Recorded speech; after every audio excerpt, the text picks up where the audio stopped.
네, 박영원의 시사 1번지 2부 다시 이어가겠습니다. 김영주 전 더불어민주당 의원, 이종근 시사평론가, 서영주 더불어민주당 상근 부대변인, 백경훈 청사진 대표 네 분 함께하고 있습니다. 자, 이번에는 이 태영호 녹취록 파장 어디까지 갈지 좀 짚어보도록 하겠습니다. 태채고 의원이 오늘 그 페이스북에 녹취록 유출 배우로 언급되는 Y 비서관은 이미 대선 전 의원실을 떠난 사람이다. 또 다르게 이제 언급됐던 L 비서관에 대해서도 허위 사실이다. 이렇게 의혹을 일축을 했습니다.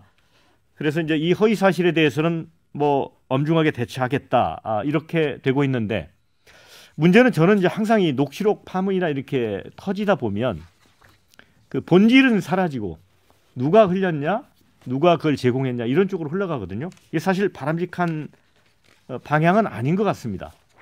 이 사건의 본질은 뭐라고 보십니까, 김영주 의원님?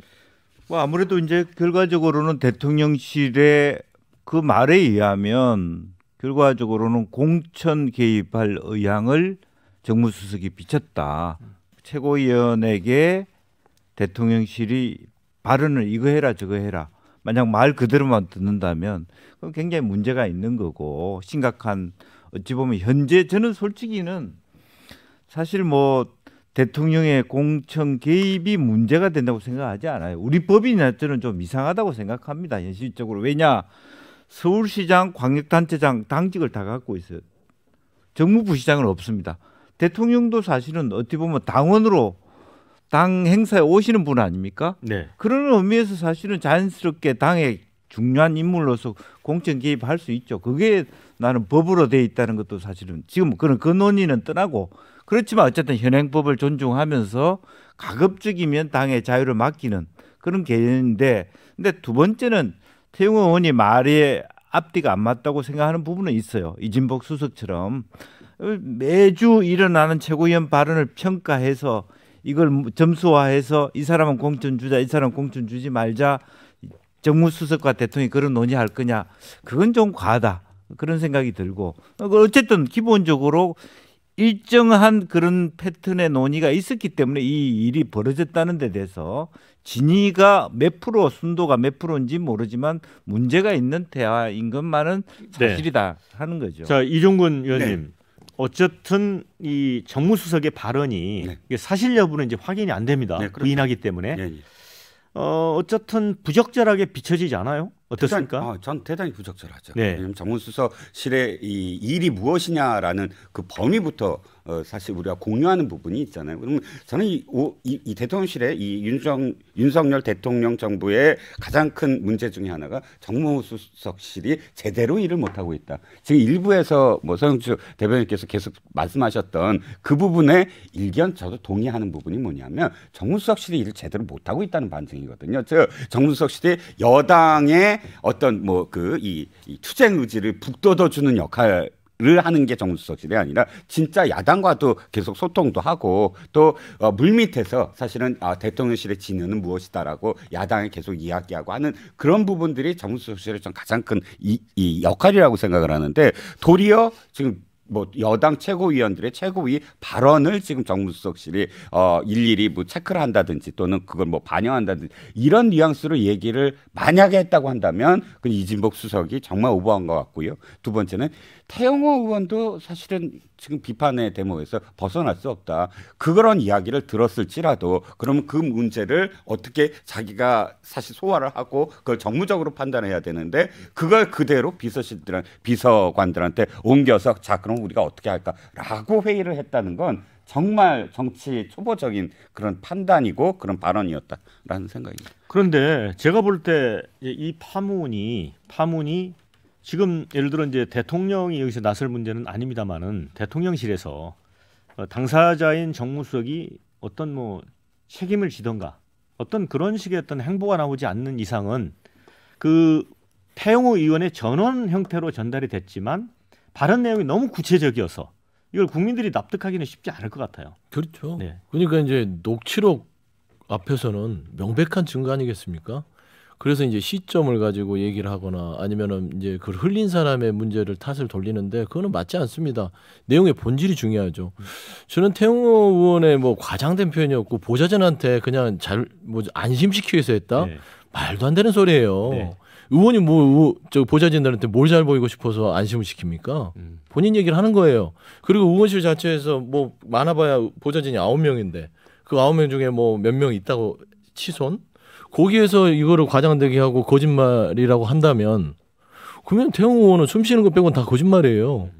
다 하는 말이 다 거짓말 아닙니까? 그런다면 본인의 보좌진들한테도 이 말을 거짓말이라고 했다면 그건 아니다. 그래서 이거는 나름대로의 녹취가 된 것들이 신빙성이 있다는 가정하에 이진복 정무수석은 지금 오리발을 내밀고 있지만 그럼에도 불구하고 이거는 확인이 필요합니다. 그런데 이진복 수석이 책임을 짐이 마땅한데 이진복 수석이 이걸 책임을 지면 대통령까지 가는 거예요. 그렇기 때문에 여당에서는 태영호 의원으로 꼬리자르기를 할 공산이 크다. 본인이 책임져라. 라는 쪽이 저는 우세하다고 봅니다. 그래야만 대통령실로 번지는 게 막을 수 있죠. 근데 저는 세 가지를 봐야 돼요. 첫 번째는 이게 사실이라면 전제하에 실질적으로 사실이면 국민의힘의 실질적 총재는 용산에 있구나. 라는 것을 증명하게 되는 겁니다. 용산에 있는. 왜냐하면 당무 개입설이 많았잖아요. 전당대회부터 김기현 대표를 세우면서부터 당무 개입 많이 한다고 국민들이 얘기하고 있어요. 근데 그분이 정말 이진복 정무수석의 개인 판단이었다 하더라도 그런 보고를 받았다면 실질적 총재 역할을 한다는 부분들이 굉장히 위험하고요. 공천 개입 부분들이 사실화됩니다. 근데 이거는 불법적 부분이에요. 박근혜 전 대통령에 대해서 이 부분에 대해서 형을 때렸고 기소를 했던 분이 윤석열 전 대통령입니다. 그러면 본인이 이런 일을 했다면 이건 또 내로남불 부분이 있을 수 있어요. 그다음에 세 번째 가장 우려스러운 건 민주당의 국정 파트너이고 대한민국의 집권 여당으로서 국정을 책임지는 여당이 이런 공천 개입을 용산에서 지속적으로 받는다면 국민의힘은 죽었다. 저는 그렇게 평가하고 싶습니다. 저는 사실이 아니기를 바라지만 네. 녹취가 나왔기 때문에 이건 진상을 파악을 해서 바로잡아야 될 필요가 있지 않냐 그런 말씀드립니다. 자, 우리 백경훈 대표님, 그러니까 이제 결국은 정무수석이 어떤 국민들이 보기에 납득할 만한 어떤 그 조치를 스스로 내놔야 되는데 이거 해법이 뭡니까 이게? 저는 이거를 좀 그 근본적인 문제를 좀 봐야 된다고 생각하는데 이 결국엔 이 여소야대 이 전국에서 저는 당과 정이 더 파트너로서 긴밀한 관계를 가져가야 된다라고 생각을 합니다. 그리고 이 최고위원들과 뭐 당 대표와의 이런 긴밀한 관계 속에서 전략과 아젠다와 이런 행보들이 다 같이 나와야 되고 그리고 뭐 특히 뭐 외교에 대한 문제라든지 이런 문제 뭐 그 일본 뭐 그 외교에 대한 문제라든지 얘기 나왔던 그런 부분들에 있어서 더 좀 밀접한 그런 관계 속에서 이 하나된 메시지들이 국민들에게 전달이 돼야 될 텐데 저는 이제 그런 과정에서 이제 이런 얘기도 나왔던 것이 아닌가라고 생각이 돼요. 근데 물론 국민들이 보기에 오해할 만한 그런 부분도 분명히 있긴 했지만 여튼 전반적으로 봤을 때 이제 그런 당정과의 굉장히 이제 긴밀한 관계가 필요하고 그 가운데 이제 나왔던 이런 좀 불미스러운 일들이라는 거고 결국에는 이제 이거를 지금 뭐 당사자들이 일단 아니라고 하는 상황 속에서 더 나올 수 있는 게 뭐가 있냐라고 보면 사실 뭐 나올 수 있는 건 없는 것 같습니다. 다만 이런 전체적인 그런 상황과 정치적인 그런 책임 이런 것들을 태영호 의원이 어느 정도 지고 가는 것이 맞다라고 생각합니다. 네. 그래서 제가 오늘 그 허은하 의원 페이스북을 봤는데 그런 내용이 있어요. 자, 100번 양보해서 혼자만의 과장이었다. 이런 해명을 받아들인다 해도 국민과 나라를 위해 도전했다는 최고위원 자리가 고작 자신의 공천 때문이었다는 고백과도 같은 해명을 어떻게 받아들여야 하느냐. 또 한 가지, 여당 지도부를 국민과 나라가 아닌 자신의 공천만 생각하는 집단으로 만들어버렸다. 그리고 대통령실의 공천 개입 논란까지 불러온 책임 결코 가볍지 않다. 이렇게 돼 있거든요. 이종훈 의원님. 예, 이거 태영호 의원이 결자 해지해야 되는 건가요? 그렇게 여겨집니다. 왜냐하면 사실 또 다시 이제 민주당 이야기를 안 할 수가 없는 게 민주당이 대장동 이거는 민주당하고 직접 관련이 없는 건데 대장동과 관련된 재판에서 언제나 전원 증거가 될 수 있느냐라고 공박을 하셨잖아요. 그러면 자, 이게 뭐 송영길 전 대표가 다 그냥 뭐 필요 없는 거예요. 다시 이제 전원이라는 얘기를 말씀을 드리려고요. 왜냐하면 이게 그러니까 박근혜 대통령 당시에 그 현기환 정무수석의 문제는 사실 증거가 있었어요. 실제로 현기현 수석이 누구누구를 호텔 앞에서 만나고 뭐 이런 그 과정들이 굉장히 뚜렷하게 나타난 증거가 있는데 이것은 태영호 의원이 난 이렇게 여기서 들었다 그리고 그 이야기를 전달했다 이런 과정이잖아요. 그러면 실질적으로 이진복 수석이 그렇지 않았다라고 예를 들어서 주장을 하면 사실 태영호 의원이 책임을 질 수밖에 없는 구조이거든요. 그러면 저는 태영호 의원이 뭐 정치적으로나 혹은 뭐 다른 어떤 윤리적으로나 책임을 져야 될 어떤 문제라고 보여집니다. 그럴 줄 알았습니다. 일종의 꼬리자리기라고 보시는 거예요? 벌써 예측하고 있었습니다. 아 그래요? 그럼 그럼요. 언제쯤 경질될 것 같습니까? 통상 이런 일들은 뭐 유승민 의원이 말씀을 잘해주셨더라고. 네. 그러니까 공천 개입이 사실이라면 공경 수사를 해야 된다. 네. 이건 수사의 주장을 대상이다. 했죠. 수사의 네. 대상이다. 이게 조금 말을 아끼신 거죠. 사실이라면을 전제로 붙인 건데 이 정도 되면 윤석열 대통령이 당시에 그 공천 개입에 대해서 수사를 했던 검사셨기 때문에 본인이 내로남불이 물이 아니라면 이거는 이진복 정무수석을 불러서 단호하게 왜 이런 얘기를 했어? 화를 내시자, 화 잘 내시잖아요. 내 생각은 그게 아닌데 그렇지. 왜 이런 얘기했어? 너 지금 무슨 짓을 한 거야? 하면서 이거 당장 조사해봐. 이렇게 나와야 국민들이 녹취록에 대한 부분이나 국민의힘 오해를 안 할 수 있어요. 근데 아무것도 안 하고 있잖아요. 그리고 지금 태영호 의원한테 모든 걸 맡겨서 꼬리 잘리게 하려고 하는 거다라고밖에 비칠 수 없습니다. 그러면 김영규 의원님, 네. 결국 이진복 정무수석이 경질될까요? 글쎄요, 이제 뭐 두 가지 경질이 되더라도 이 사건과 무관한 방식으로 경질되는 정기적으로 1주년 지나서 상당히 많은 장관이라도 내년 총선에 나올 분들과 큰 텀에서 경질을 시킬 거고. 국정 운영을 많이 해보신 예, 그래서 말씀을 하시네요. 지금 바로 이것과 연동해서 절대 대통령이 이런 방식으로 경질을. 그거는 왜냐하면 다른 방식으로 얘기하면 개입되었을 개연성을 인정하는 꼴밖에 안 되잖아요, 사실은. 그렇기 때문에 하더라도 이진복 수석을 지금 바로 자르고 싶어도 지금 자르지는 않을 거다라고 하고 그 대신에 태영호 의원이 원래 본인이 했던 발언의 수위의 어떤 징계 폭보다는 이걸 통해서 징계 수준이 높아질 가능성은 커졌다 저는 그렇게 봅니다. 네, 혹시 백경훈 대표 이와 관련해서 하실 말씀 있으면 하시고 네. 아니면 다음 주제로 넘어갈게요.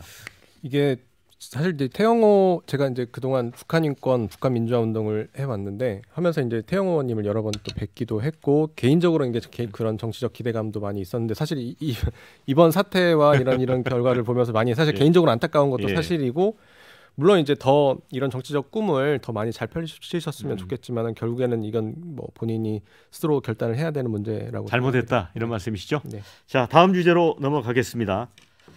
자, 기시다 후미오 일본 총리가 오는 7, 8일 방한하죠. 이제 실무 방문인데요. 대통령과 이제 정상회담을 갖게 되는데, 자, 이번에 기시다 총리가 지난번에 윤 대통령이 이제 일본 방문하면서 셔틀 외교 복원하고 우리가 사실은 정치적 부담을 안고 윤 대통령이 미래로 지금 성큼 내딛었는데 문제는 일본은 우리가 미래로 갈 때 과거를 돌아보면서 과거사에 대해 반성을 하고 또 독도 문제라든가 이런 부분에 대해서도 좀 유연하게 입장을 해야 되는데 전혀 반대로 갔단 말이죠. 그래서 기시다가 왜 오느냐?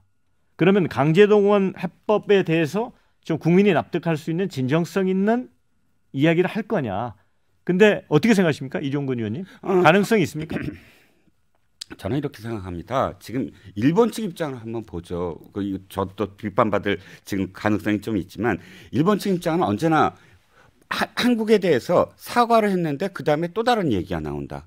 사과했는데 또 다른 얘기가 나온다. 그러니까 언제까지 사과를 하란 말이냐가 일본 측 이야기고 그래서 지금 기시다의 입장은 지금까지의 담화로 대신하겠다. 담화에 다 나와 있다라는 식으로 뭉뚱그려서 얘기했습니다. 우리 쪽 입장에서는 거꾸로 그래 사과를 했는데 그 다음에 또 야스쿠니 신사에 가서 참배를 하고 사과를 했는데 또 다시 독도 문제를 이야기하고 그럼 사과가 진정성이 없는 게 아니냐. 그러니까 양측이 이런 대립이 있다고 생각을 하거든요. 그렇다고 해서 지금 그러면 기시다가 정말 돌아와서 우리나라에 와서 사과를 할까요? 그러니까 우리가 기대하는 것이 무엇이냐라는 점을 사실은 여야가 좀 다르지만 저는 기대하는 점이 무슨 사과를 한다? 아니 그럼 또 다시 뭐 야스쿠니 참배를 하면 그 사가 또다시 받아내야 되잖아요. 저는 그런 사과보다는 실질적으로 경제라든지 또는 안보라든지 이런 점에서 얼만큼 협력적 자세를 보이느냐. 이미 화이트리스트 복원됐고요. 그다음에 그 이외에 뭐 강제동원도 사실 좀 더 적극적으로 재단이라든지 이런 문제를 언급할 수 있는 지금 토양은 전 됐다고 봐요. 왜냐하면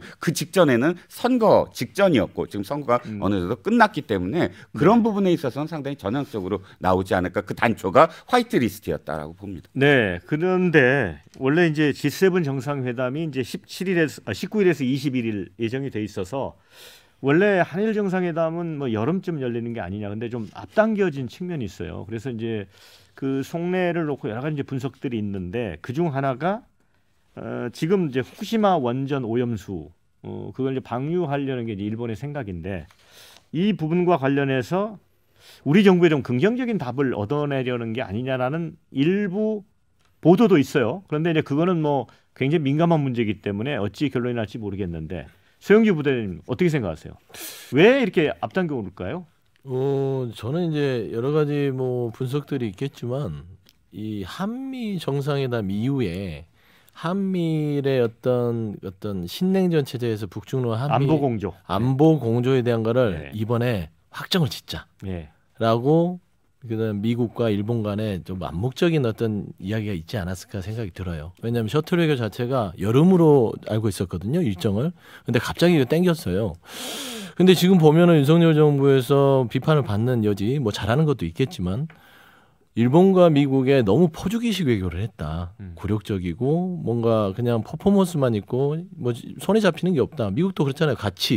가치적인 성과가 어디 있습니까? 물론 있겠지만 가치 동맹, 뭐 가치 성과, 가치 외교 이런 얘기를 하는데 가져온 게 없어요. 59억 달러 가져왔다고 플래카드를 붙여놨던데 저희는 1,000억 달러 주고 왔거든요. 그런데 일본이 지금 이렇게 일정을 앞당기는 건 결국에는 한국이 미국과의 성과에서 뭐 사실상 핵공유를 하지만 그것도 좀 미진하지만 와서 북중러의 반발이 거세지고 있습니다. 그렇잖아요. 현실적으로. 그랬을 때 우리 대한민국 정부가 흔들릴까 봐 일본을 급하라는 거죠. 보통 쇳불도 당긴 김에 빼라 해서 북중러에 대해서 대응하고 주춤거리고 갈등하는 시간을 주지 않고 기시다 총리를 보내서 미국, 일본, 한국 이 축을 공고히 하자. 그래서 이번에 오는 것도 제가 알기로는 안보, 경제 이런 실리적인 실무 협상을 하러 오는 겁니다. 그래서 우리 대한민국의 입장에서는 솔직히 기시다 총리가 와서 어떤 독도 문제라든지 그다음에 오염수, 그다음에 후쿠시마 오염수에 대한 수산물 문제 이런 부분들이 민감하게 협상 테이블에 뭐 좀 올라와서 이게 해결되기를 바라지만 국민들은 지금 가장 바라는 건 과거사에 대한 사과입니다. 백경훈 대표. 네, 저는 그렇게 생각합니다. 두 가지 측면에서 좀 봐야 된다고 생각하는데요. 첫 번째는 이제 일본에서 기시다 총리의 지지율 이 상관관계를 좀 봐야 될 것 같은데 이제 윤 대통령이 방일을 하고 나서 이제 이 기시다 총리의 지지율이 상대적으로 높아졌다라고 합니다. 이게 물론 그 최근에 그 테러 문제도 있기는 했지만 그런 측면들이 있고 그게 여튼 이제 기존의 그 아베의 그런 외교 그런 기류와는 다른 측면에서의 그런 외교 어떤 그 결과물들이 나오고 있고 그런 것들이 여튼 국민들에게 긍정적으로 영향을 미치고 있는 그런 측면들이 있기 때문에 그런 것들에 대한 성과를 좀 더 묶어놓는다라는 그런 판단이 좀 있는 것 같고 또 다른 하나는 이것이 이제 한미 정상회담이 주는 선물이지 않겠나라고 생각을 합니다. 이제 이게 이 물밑에서 사실 이제 뭐 아까 이야기한 뭐 그런 한미 정상회담의 뭐 눈에 보이는 그런 그 결과물도 있지만 사실 또 보이지 않는 결과물도 있고 또 그 보이지 않는 그런 또 이 수많은 그런 협력과 그런 함의들이 있을 텐데 그런 것들이 이제 이번 그 기시다 총리의 그런 그 방안으로 또 이어지는 측면들이 좀 있는 것 같고 그리고 이제 특히 이제 한반도가 이 냉전이 바로 또 열전으로 이어질 수 있는 그런 자유 체계의 그 최전선에 있는 그런 공간이다 보니까 또 앞으로 이제 그런 대만과 중국과의 관계 또 이것이 이제 향후에 또 어떻게 이게 또 이루어질지 이런 것들을 종합적으로 판단을 해봤을 때 이제 한미일 공조를 어떻게 나아가야 될지 그 가운데 이제 일본과 한국이 어떻게 또 이렇게 이 공조를 해가면서 이 전략을 함께 한미일 전략 함께 수행해 나갈지 이런 부분들이 같이 고려된 측면들이 있는 것 같습니다. 네, 김영주 의원님은 이번 그 한일 정상회담에서 뭐 아까 우리 서영주 부대변인은 오염수 방류 문제라든가 이런 민감한 현안은 논의되지 않을 것 같다 이렇게 얘기를 하셨는데 그렇게 보세요? 글쎄요, 뭐 일본도 나름대로 이제 그 선거에서 기시다가 자신감을 좀 회복하고 오는 거 아니겠습니까? 다만 이제 일본이 갖고 있는 초조함은 한미 동맹의 강화, 또 그다음에 소위 핵 협상 프레임워크이라고 하는 그룹 NCG가 한미 간의 유착을 굉장히 강화시켰다. 그래서 일본이 겉돌 수 있다라고 하는 부분에 대한 초조감. 그래서 조토영 그 안보실장이 너무 우리 한미일 3자의 협의는 뒤로 미루고 한미 간의 논의를 먼저 정리하자. 이 얘기가 상당히 일본으로서는 귀에 좀 거슬리는 부분이 있다라고 생각해서 큰 틀에서의 이 부분을 너무 한미 간의 어떤